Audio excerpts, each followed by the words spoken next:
And we return to our top story, the ongoing conflict in Mali and French military involvement in Africa. Let's cross now to analyst Patrick Henningsen. He's joining me live from London for what he makes of all of this. The French want to leave Mali's security to African troops. Do you think those troops will be able to keep the situation under control?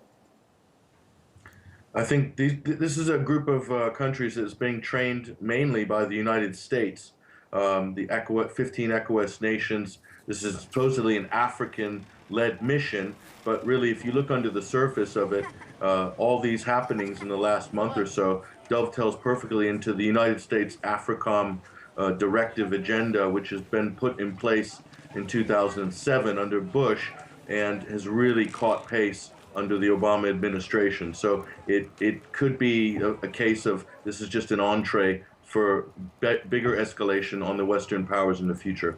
Well, we're seeing China, aren't we, exerting its influence and, of course, investing huge amounts in Africa. The two are going to clash, aren't they, with the US now exerting its influence? It's funny because if you read the AFRICOM documents, and they are available online still, you'll see that one of the main theses of the creation of AFRICOM is to evict the Chinese from Africa. Phase one was Libya. That clearly was phase one. And as we can see quite clearly, the refugee problem created by the NATO's attack and regime change war in Libya has created a refugee problem in northern Mali. And also some of the same al-Qaeda forces that the West NATO was coordinating with in Libya, they're now, bits and pieces of them are marauding through northern Mali. So you can't divorce what happened last year, 2 years ago in Libya from what's happening now. Well, French special forces have secured a uranium mine in Niger. Does that suggest then that it is actually the pursuit of resources behind what's going on, the intervention in Mali, for example, and the US influence behind the scenes? Sure. Areva is the French's a big nuclear fuel company, and funny enough, Areva is having massive problems with the Niger government over many things, workers' rights, construction schedules, and they were sort of losing favor with that contract. And lo and behold, this new crisis in Mali has given the French a perfect opportunity to get back in. But what really we have to look at, Bill, is in Syria, the terrorists are friends of Hollande. They're accusing the terrorists in Mali of trying to overthrow a sovereign state. But in Syria, it seems to be okay to overthrow the sovereign state. So, we're there to defeat the terrorists in Mali, but there are friends in Syria. This is a hypocrisy that's now open for the world to see. But Patrick, if there are economic interests at play here, these governments, Mali, Niger, they actually want help to exploit their resources, don't they? So surely when Europe and Africa work together, then security and stability can be achieved through prosperity. I think they want control. The West is very concerned that China, who's had more or less, a 15-year head start on them in Africa, that China is going to curry favor with these African nations. But so this is come in with military force, create destabilization. And most pundits don't have to be a genius to know where this is going. And it is going to go throughout the Central Africa. And Congo is the big prize in all this, because the U.S. has always favored sort of enemies of Congo.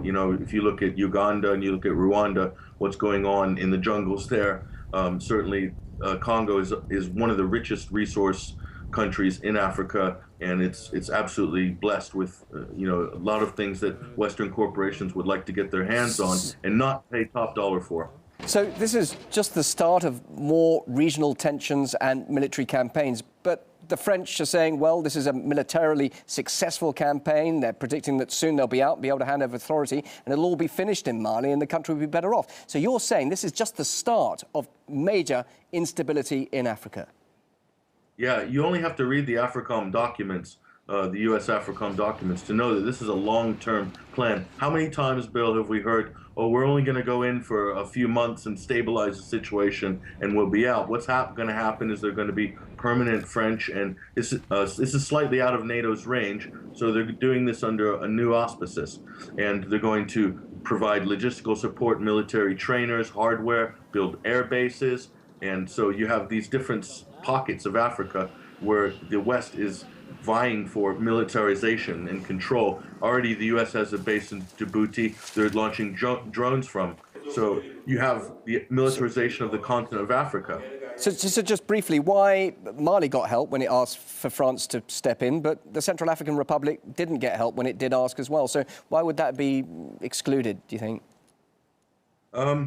Certainly, there's certain countries that have certain interests that are at the forefront of countries like France, the United States, Britain, and so forth. So, it depends. I mean, look at the government in Mali. This is a junior military coup that took over a democratically elected president who fell out of favor with the U.S. So, again, it's the king-making, nation-building, and you're going to see more and more of this in Africa. Africa is untapped economically. And the West is really racing with China to gain sort of dominance on this continent because of all the uranium, the cobalt, the titanium, the lithium, all the rare earth minerals, the gas, the oil. Africa is absolutely bountiful, and this is going to be a battleground in the resource wars of the 21st century.